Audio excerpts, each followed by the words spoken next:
Hello, this video is for faculty and it's going to cover the privacy and sharing options that you have on Mahara.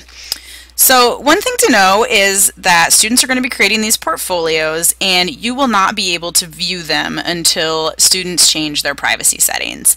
So students change their privacy settings for a particular page by going to Portfolio and then clicking Share and then finding their page. So I'm going to go to Erin's First Year Experience ePortfolio and clicking Edit Access.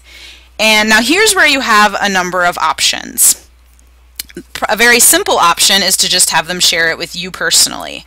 So they would go down here to this Share with Users option and click this little arrow. And if they're not your friend, they can just click Users and search your name.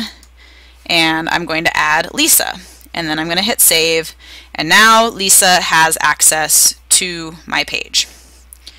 Another thing you can do is create a group, and you can create a group and then you can add your students, and once your students are members of that group, then I'm going to go back into Edit Access.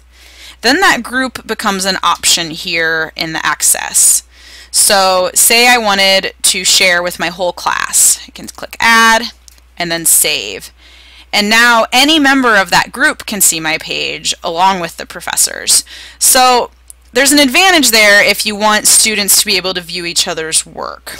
And they can also see each other, become friends with each other, communicate in forums, things like that.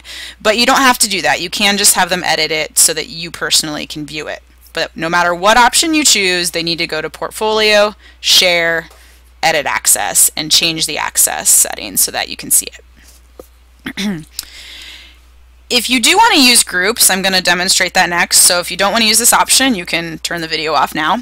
But if you want to create a group, you do that up here by clicking the Groups tab. And then you can create a group over here on the right.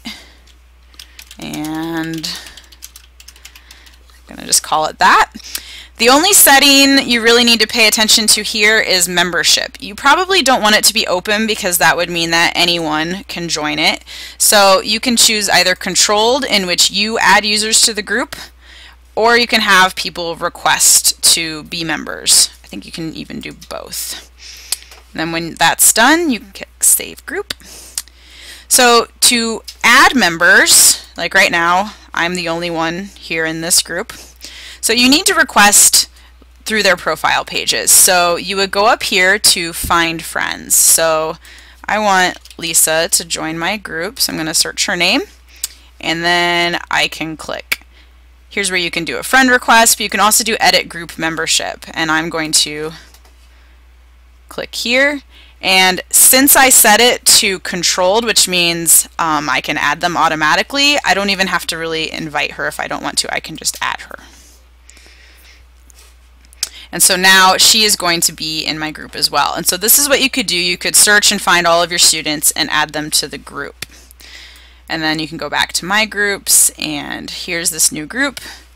And now I have 2 members.